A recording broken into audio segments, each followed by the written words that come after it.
Last question, this is going to be a request from other people, so we still have time for people to give you graphic autographs and all that. And basically, you have some people that the overall request is, can you do a Kamehameha? Come on! Wait. Everyone get their cameras ready right now. Oh, I can't. Wait. I'm Kirby Morrow. I track women.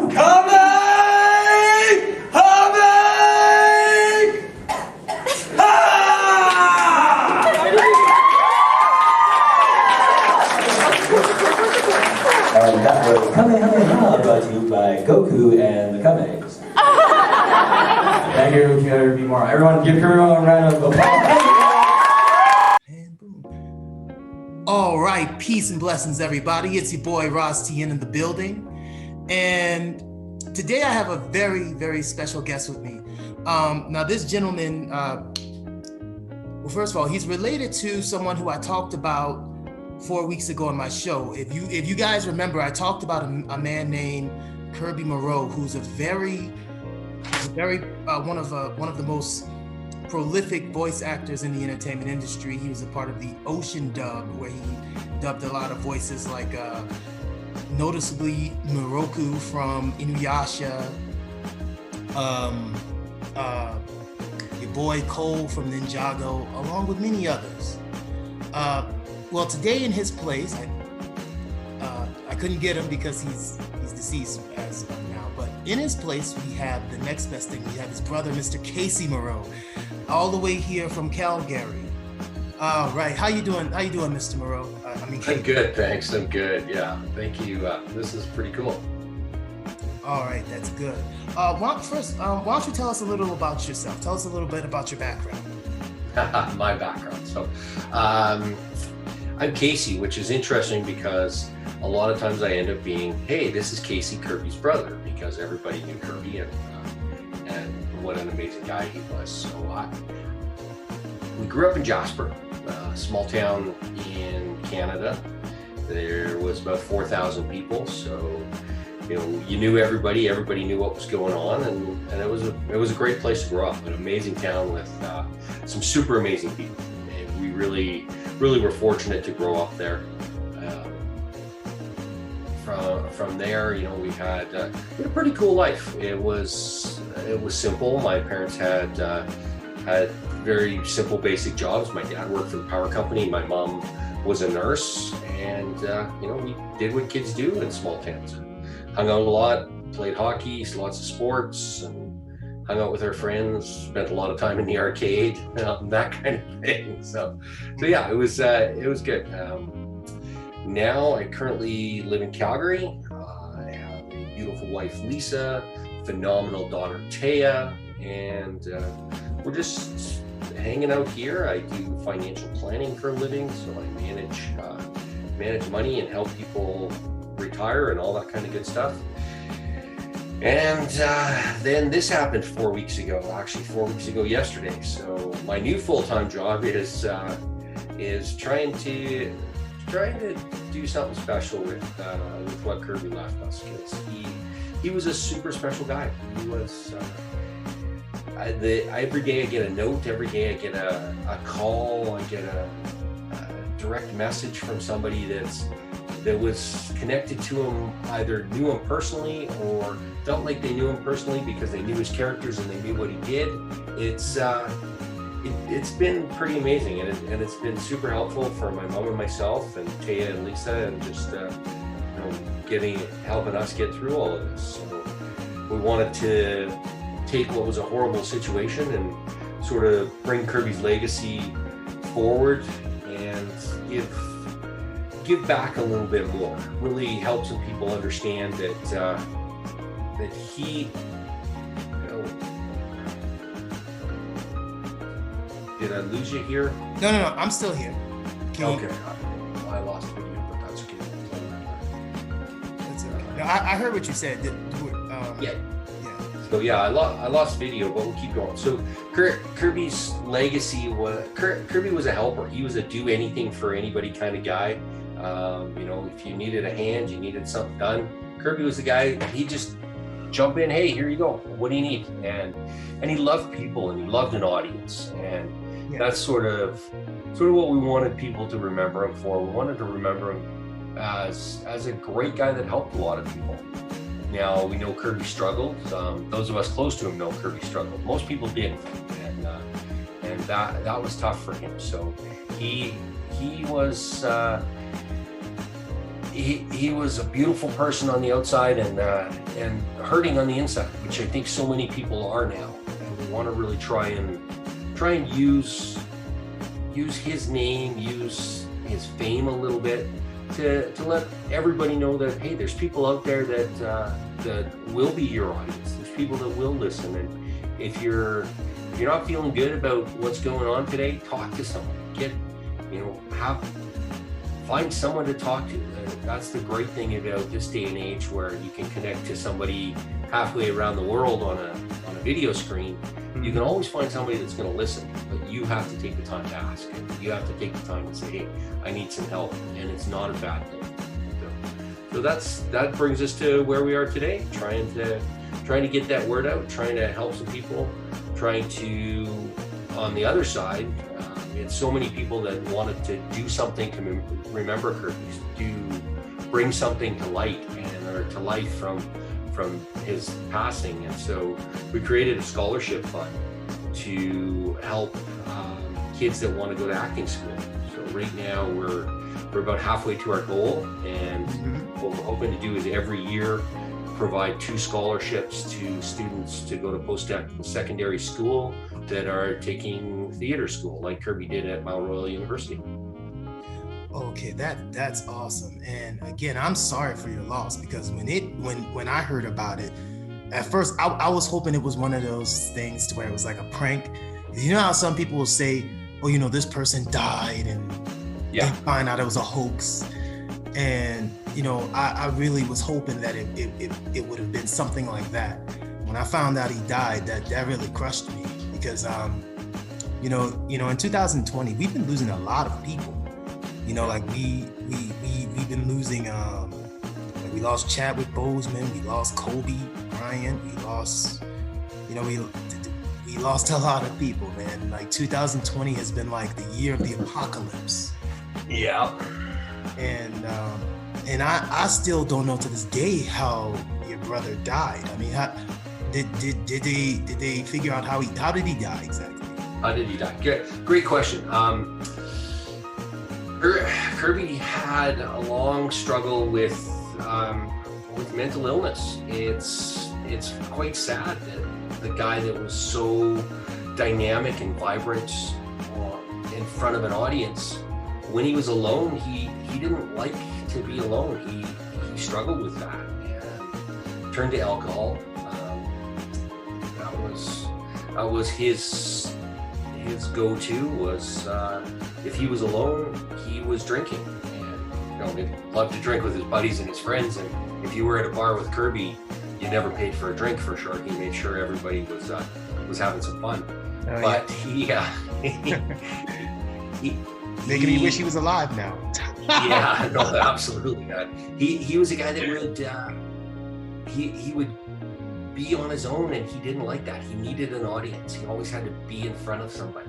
And he, over the last couple years, he was drinking more and more. He was alone more, and then COVID came, and that meant we were all alone. And for Kirby, he just couldn't get his head around it. Around that, and that the loneliness is really what killed him. The official cause of death is his body just said, I've had enough. And he died of a long history of alcohol consumption. So where there's no definite cause of death, natural causes due to his body just said, I've had enough. Oh, okay. So it was just a long history of just substance. Yeah. So and his big, he liked to drink. He was good at it, and he kept doing it. I guess it's I giggle because that's the memories I have of Kirby. The bad stuff, the negative stuff, when Kirby was never a guy that wanted anybody else to feel pain. So he kept all that inside. That was his to bear, and he didn't share with anybody. He didn't tell anybody. Very few people knew that you know, he was lonely inside. And there's so many other people out there right now that are struggling with the same thing. That's really what we're hoping, is to get the word out that, you know, if you are sad, you're lonely, you're thinking, you know, today's just a shitty day. It's YouTube, we can say that, right? No, it's okay. It's okay. Go ahead. I don't mind he's used profane language. Yeah. So he just, you know, I think there's so many people that are like Kirby, that on the outside that it looks like everything's going fine, but inside they're struggling. And so many people like his family and his close friends that saw that struggle and just didn't know how to deal with it. Didn't want to push too hard. So this is why we're doing this, is to let everybody know, hey, it's out there, and the only way we're gonna make it better is to shed some light on the situation and really fight away the darkness that people have inside by talking about it. Yeah, guys. So if you can donate anything to what's the name of the scholarship program again? Well, what we set up on is a scholarship fund on GoFundMe. So if you Google GoFundMe Kirby Morrow, it'll come up as the Kirby Morrow Memorial Scholarship. And it's the nice thing about crowdfunding is we just need a lot of people. We don't need people to give a lot of money. We need a lot of people to give a little bit of money, and that'll get us there. That'll get us to our 50 grand that we're trying to reach. Yeah. So every little help, guys. Remember, go to the Kirby Morrow Memorial Scholarship Fund program and donate anything you can. I mean, don't be cheap either. A lot of y'all spend money on stuff you don't need. Okay, you can donate $5. That's a coffee. That's a Starbucks coffee all day long, right? Yeah, $5. That's a bag of Doritos in a cold drink. You can donate that. Okay, you can be from anywhere around the world. Like me, I'm gonna donate actually. Even though I'm not in North America anymore, I'm gonna still donate. You know, I'm a representative of my man Kirby. Thank you. That's very cool. Nah, man, it's okay. And so how is your family taking this? Is everybody okay? I mean, well, my wife Lisa gets mad at me because I say, we're doing good, and I think to where we could be and where we are, we're doing good. It's been a tough month. Part of Kirby's final decline was that my dad passed away 8 days before he did. So that really set Kirby off on probably a bad drinking binge, and really was the main catalyst, I think, to what happened, combined with everything else.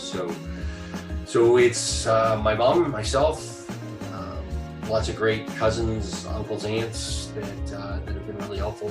But really, our family is so many people. It's all our great friends, all the people we know. That's who our family is.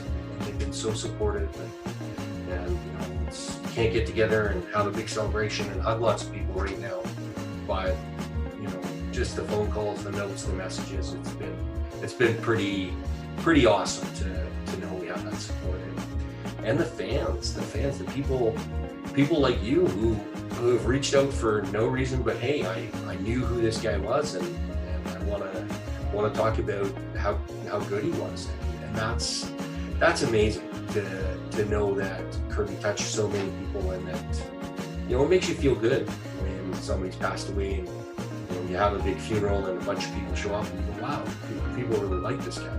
We didn't have a funeral, but we've had thousands and thousands of people show up, comments, forward our posts, share the scholarship fund, share the articles that we put on about mental illness, and that's really cool. Okay.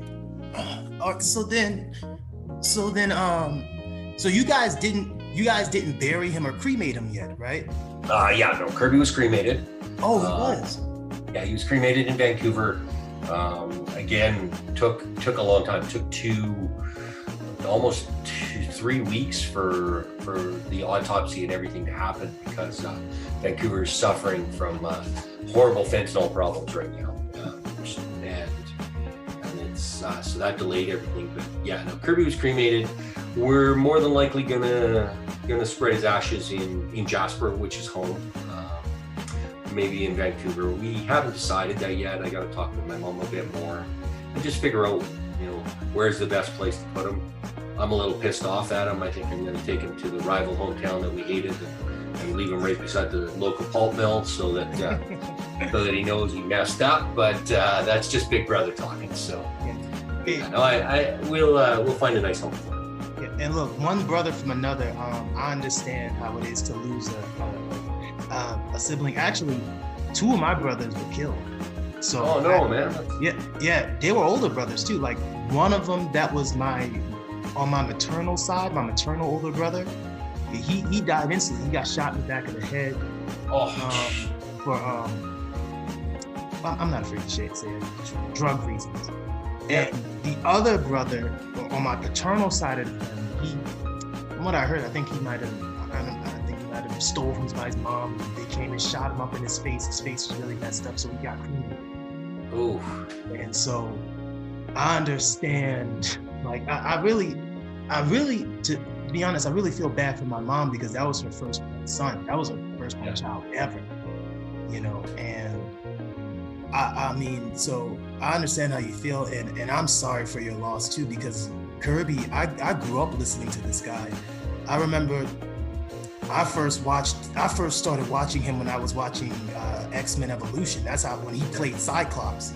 And then from when I started getting more into anime, then that's when, like in the early 2000s, I started hearing him playing the lecherous monk known as Moroku, and he did a lot of stuff. Like I remember he was Goku for years, right? That's one of his biggest ones, probably.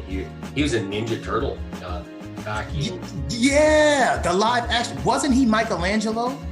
He was Michelangelo. So he was the voice of Michelangelo, and it's pretty cool. When we were cleaning out his stuff, we found a set jacket that says Teenage Mutant Ninja Turtles film crew on the shoulder and Michelangelo on the arm, and that was his set jacket on that. So my daughter Taya put a claim on that pretty quick, so she owns that piece, which is super cool. It's a nice memory of it. But yeah, we forget how many credits he had, how many different things he did, and not being somebody that watched a lot of anime or watched a lot of stuff. I always watched the first one, or always tuned in to see what he was doing, but.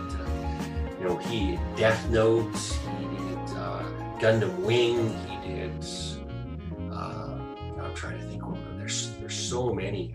And he was a Care Bear at one point in time. Oh, really? Yeah. He was, almost every character, Kirby's voice was Kirby. Almost every character was a hero of some kind. You look at all the different ones he did. Even Cole in Lego Ninjago is always taking the hero role. He was I think he was called Hero Bear. He had a green shamrock on his chest when he was a Care Bear. The action helping people kind of guy was what his voice was suited for, because that was his personality. That's who he was. Yeah, man. Yeah, because I don't think with Kirby you could have voiced him as a villain. He sounded too cool to be a villain. To be honest with you. I mean, like even as a cool villain, I couldn't picture him as. I always pictured him as that swashbuckling type of hero. Yeah. Yeah, that was definitely him. He and he loved doing it. I went years ago. I was in Vancouver, and I got the chance to go in studio and watch them. Pretty sure it was X-Men that they were doing. So there was probably 6 or 8 voice actors in around a room, and they were reading their parts, and it was pretty cool to watch the process. And I wish now I had filmed it, because I think think that would have been a neat one to have. But that might even been before you had cell phone cameras. So, in fact, I think it was before you had cell phone cameras. Because Kirby was 47. He's been a professional actor for 26 years. I think 21 he moved out to Vancouver. He was there for hardly any time at all, couple months, maybe 6, and booked Ninja Turtles. He booked he had 3 or 4. He did a long time, a couple seasons on a thing called Ivana the Yukon, which is hilarious. You can track it down. I remember that. In America, there was, I think on Fox Family we used to watch that. Yeah. There were some Canadian shows we used to watch, some Canadian cartoons that we used to watch, like Bad Dog, B&E, and that kind of stuff. Yeah. So yeah, and then I think there was just so much that he loved about that world. He loved meeting the people. He loved the interaction. When the Comic-Cons started to take off and he started to get himself set up in those, he would call me in the middle and say, wow, I met 200 people today, came by my booth, and I talked to them all.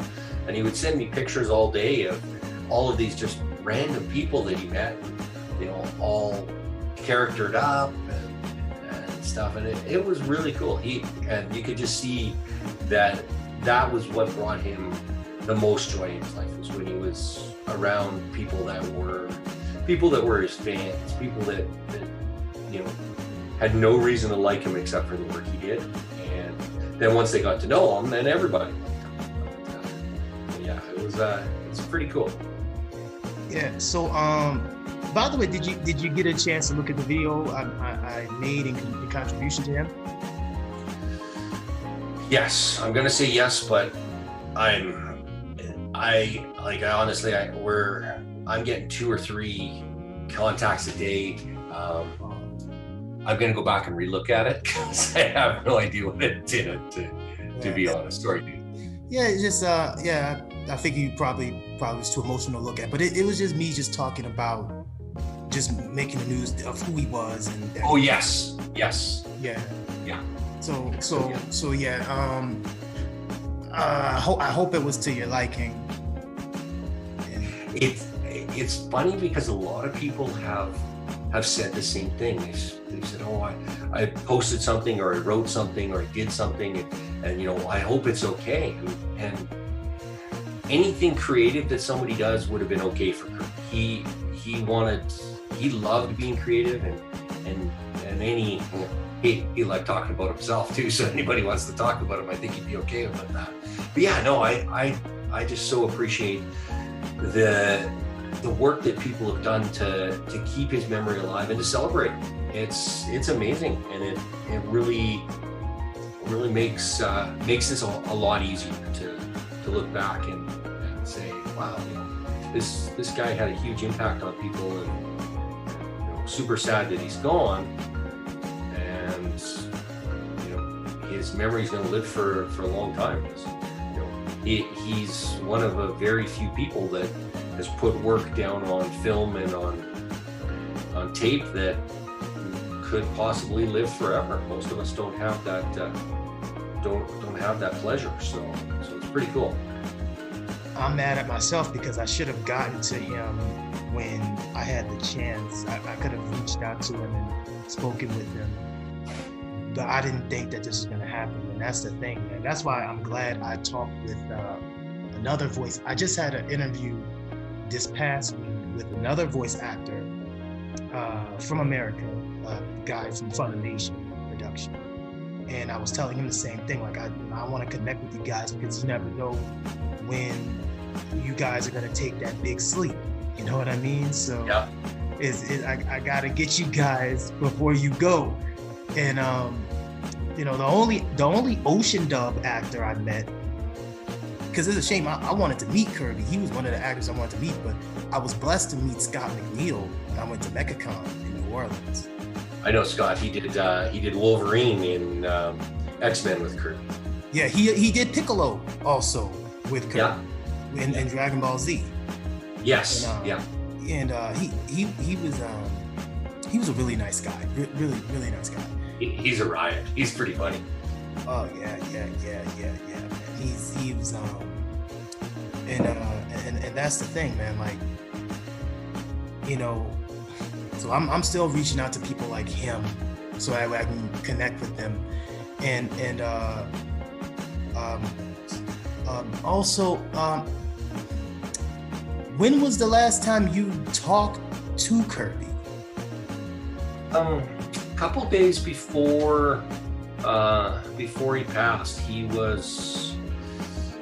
my dad had passed away, so we were dealing with that, and I connected with him, wanted him to know if he needed to come be with us in Alberta, because he was in BC and Vancouver. And he said he had a great visit with my dad and things were good, and he was doing okay, which was a bit sad because we knew that he started drinking again.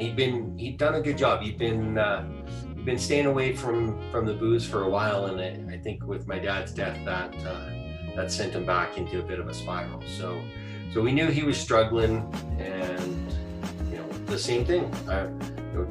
What can we do to help? Do you need me to come out there? I can be there in a couple hours.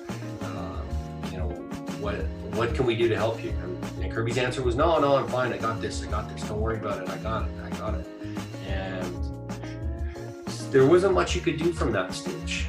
If anybody out there is struggling with a friend or a family member that has addiction issues, it's tough because you have to make a choice. Do I want to push it today and risk losing him for a period of time where he disappears because he doesn't want to be hassled about, hey, you gotta look after yourself, you gotta stop drinking, you gotta be, we're gonna help you. But at the end of the day, Kirby wasn't ready to make that choice. And so I talked to him 2 days before he passed. We didn't have a great talk, I'll be honest. It sucks, and that's the tough thing, because Kirby was not in a good place, and all the help and everything that we offered wasn't being received, and you get frustrated, you get angry, and I told him, hey, it's, dude, you gotta look after yourself. This isn't the time to be drinking, time to be hurting yourself. This is the time, our mom needs you, we need you, and you gotta be here for us. And it just didn't resonate. It wasn't it wasn't in his mindset to get there, and he just didn't want to. He just couldn't get out of that dark place, and unfortunately, the call came a couple days later. I think that was probably Tuesday, maybe a day later. It's all a little blurry. One of his roommates called and said that they found him in his room and that he was dead. So that was, it was, would I like to have it back? Absolutely. Can I get it back? No. I don't think I could change it. I really don't. I think that, we were, as a family, as his close friends, I think everybody was trying as hard as they could. But until somebody wants to help themselves, you have to just be there for them. You have to, and you have to make that choice sometimes. It's better to not pressure them, not hassle them, and stick a little closer to them than to push them too hard and have them shut down and say, no, I don't want to talk to anybody. And Kirby would do that. We would lose him for days or weeks sometimes that he wouldn't talk to anybody that we knew. And then he'd come back like everything, hey buddy, was his thing. He always come back and it was like nothing happened. It was like he went somewhere different it's like he went away for a week and off the grid, and then he'd come back and everything would be fine. And that was life with Kirby. It was always entertaining for sure. Yeah, I understand. Sometimes I still get angry at my brother because I feel like, when he lied to my mom and told her that he wasn't doing what he was doing anymore. You know, he was still out there. He did it, and he got himself killed for it. And I mostly, even, you know, like I said, I mostly feel sad for my mom, not so much for him, but because she still has his birthday. Whenever his birthday comes, she'll still buy a cake and set off balloons in the sky. That's nice. Yeah, and it's nice. The only sad thing is when she cries after we sing happy birthday.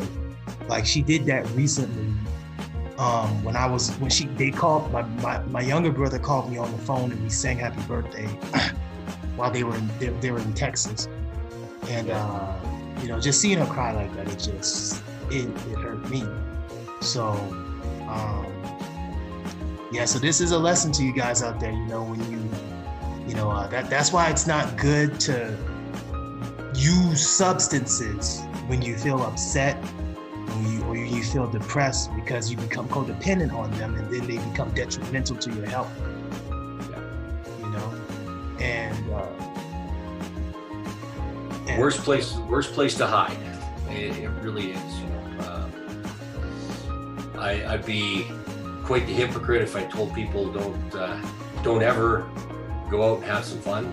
But you gotta find a way to, if you're not doing well, if your head's not in the right space, go find some people. And I'll say it again, it's one of the amazing things of the world we have, is that you can find your people anywhere. You know, we grew up in a small town of 4,000 people, and Kirby made friends with everybody. He was a guy that he could find friends every situation, and didn't matter what group you were in, didn't matter, you know, if you were a smart kid or a weird kid or an athletic kid, you were all Kirby's friends. But, you know, in this world now, you can find people like you wherever. You know, I'm just trying to deal with all the social media and promote the scholarship and the mental wellness message. It's amazing the different groups and people that you can connect with. There's always somebody out there like you now, and you can connect with them so easy. So yeah, it's pretty cool. Gotta be a little careful. Social media is scary. There's some had a couple interesting ones for sure that people have sent me stuff and said, oh hey, we want to sell this picture and donate the money to Kirby scholarships. I said, absolutely. So I put it up on his page, and I didn't open the picture because I didn't know how. I'm not a social media guy. I don't use Twitter. And so I put it up on his page, and all of a sudden I started getting all these messages come up. Why would you post that? Why would you? So I took it down right away, and one of the kids that was sending me the message told me what it was. I was like, oh shit, I definitely should put that picture up there. Oh, okay, they pranked you. Yeah, I think so. I think they. Oh, bastard! I don't know if I don't think they did it maliciously. I think that was their thing with their group, and then, you know, it wasn't illegal, it wasn't wrong, it was just adult, and so I put it up. I got it down right away, but yeah, it was a funny one. I was giggling, and then some friends had a pretty good laugh at me, and. You know, Kirby wasn't a good social media guy either, which is crazy. He's got 6,500 people on his Instagram, which isn't huge in this day and age, but it's huge for somebody that put on 3 posts in the last year. He didn't use social media, and I think when he had his downtime, he just shut down. The downtime for Kirby was being in his room, watching Netflix. He could tell you any show, anywhere. He's watched every single show possible, and and he just kind of just shut down. And I think part of that is he gave so much energy, he sent so much out that when he was done, when he was home, there was just nothing left inside for himself, and that is so many people out there. They're trying to do everything for everybody else. They're trying to be something for everybody else. And then when they get home, they just don't save anything for themselves. They don't look after themselves. And yeah, it's a horrible situation, but I think we have a lot of it this day and age. And you know, the thing is, when I heard he died 8 days after your dad, I thought to myself, I said, well, damn, that's so much of a coincidence. I said, I wonder if he died of a broken heart. Yeah. Because some people, that is possible too. Like you could have died from depression. Yeah, well, and that's exactly what he died from, was depression, which led him to drink. And, you know, when my dad passed, and with COVID, you know, you can't get together with all your buddies and go out and celebrate somebody's life. And it's not easy to travel back and forth and all those things. So for him, you know, he just went back in his spot and drank, and his body finally just said, you know, that's enough. So it was not something that was reactionary. You can't say 100%, oh yeah, well, his dad died and then, you know, he drank till he died. No, Kirby drank all the time. He, you know, for years he's been abusing his body with alcohol and hiding in a bottle, so to speak. And this was sort of his, I think it was just the final amount. He'd been quite sick this year. His health was failing. You know, when you're 47 and live like you're 25, it catches up to you a lot quicker. And I think for him, that was just too much. Yeah, and like I said, my heart goes out to that brother's spirit. I mean, he was too soon to go. And was he when he started drinking? Was it like when he started doing it? You said he had like a mental illness. He didn't really like being alone, right? Yeah. Right. So, at what age did he start doing that? Well, this is the funny thing is, in high school, when most kids sneak a bottle and go to a house party, Kirby never drank in high school. He wasn't a big partier. He was at every party. He was in the middle of every party, but he wasn't a big drinker. I think, you know, as he got older and it became part of life, and you know, being an actor is tough. A lot of people look at it, oh, he's a famous actor, that's so great. But you know, these poor guys and girls, these folks that are actors, it's a tough life. They go to an audition every day. They get told they don't get the job.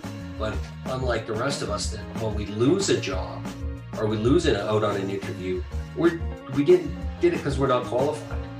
But as actors, these poor guys, they lose a job because they're too fat, they're too skinny, they're too tall, they're too good looking, they're too ugly, they're too ethnic, not ethnic enough. There's always a reason, a personal reason that they don't get the job. So most of them, you know, they got the rest of the day to kill now. They did a couple auditions. There's not much going on. They're not working. So they go hang out. They go have a drink here. They have a drink there. And, you know, for Kirby, drinking was always social. It was always manageable.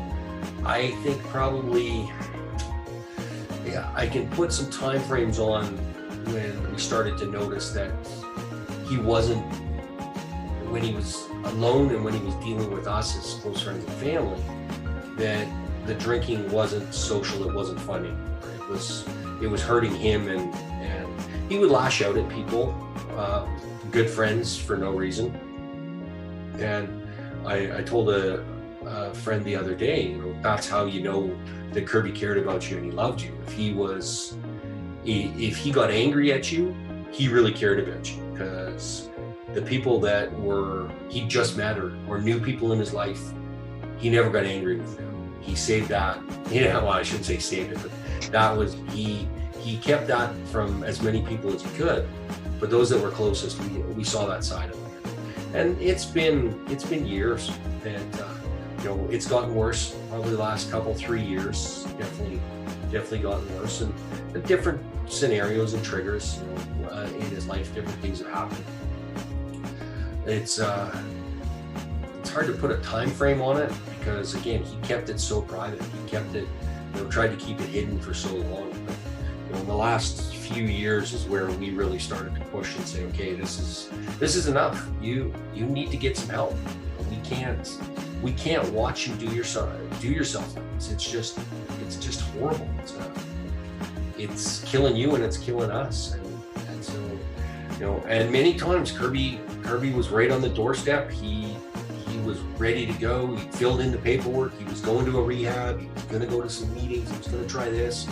He had a great group of friends that were all helping him out and keeping him sober. And then, something would happen. He'd lose out on a big job, or something would get canceled that he was on, and he'd go get depressed and go start drinking, and that's what really did him in, I think.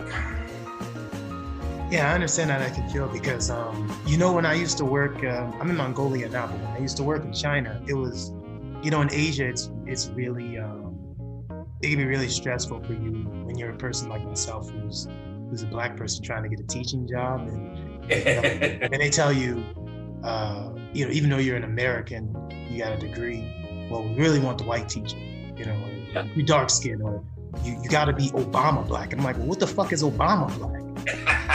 There's actually, when I was applying for a teaching job, they actually said you got to be Obama Black, meaning you got to be kind of like the same color like how Barack Obama is, or like Beyonce. Yeah. One of those kind of Black people. You got to be caramel, I guess. So, yeah. Stuff like that, like it could be pretty stressful. That shit like that could have made you drink and smoke all day long.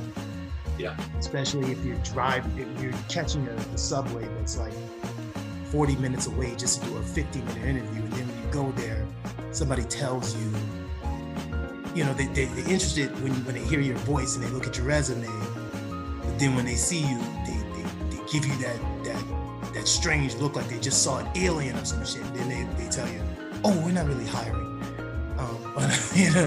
Like, well, you just told me on the phone you needed a great teacher, you needed a teacher and shit. So yeah, I understand like things like that how you can actually get caught into dealing with substances like that. Yeah, absolutely.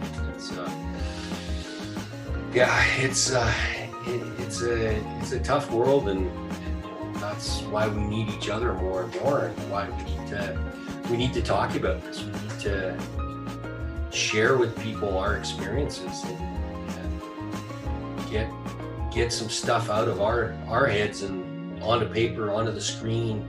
Be creative somewhere. Come up with, and that I think was what drove a lot of Kirby's creativity, was just trying to get his head so it was clear. He wrote a journal. I shouldn't say a journal. He called it My Journal. I was quite excited when I found it on a computer. I was like, oh wow, this is gonna be cool. And there was 2 posts in there. The one that I published was his thoughts about himself, and that back even in 2007, stuff was rattling around in his head that he couldn't deal with and was bothering him. And that guilt of that and just trying to hide it is so tough. So yeah, if anything we can get out of this, really just want people to know that you got to find an audience. You got to find somebody to listen to you, and whether you're the person struggling or you're the person who knows somebody that's struggling, you got to talk to people about it as well. You got to get some other insight. You got to build your own community if you have to of like-minded people. But you can't get help if you don't ask for it. Yeah, a closed mouth don't get fed. You know what I'm saying? And also, you also got to watch who you consoling with too, because some people you just can't talk to. Some people they'll tell you that, like, I'm not good with this emotional stuff. Yeah, so you need to find people who who you can trust and who will give you good advice for the sake of helping you. It's not catch.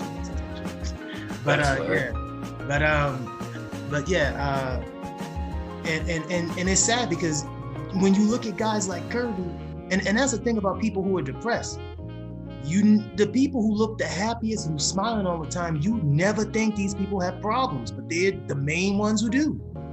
Yep.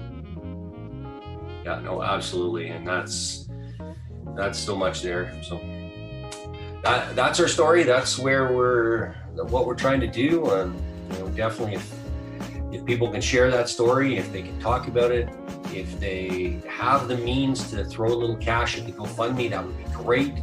If not, if they can share it, that would be even better. The numbers of people that we can access and through sharing is phenomenal. And if everybody threw $5 at it that had shared it already, we'd be done. I can go back to my real job.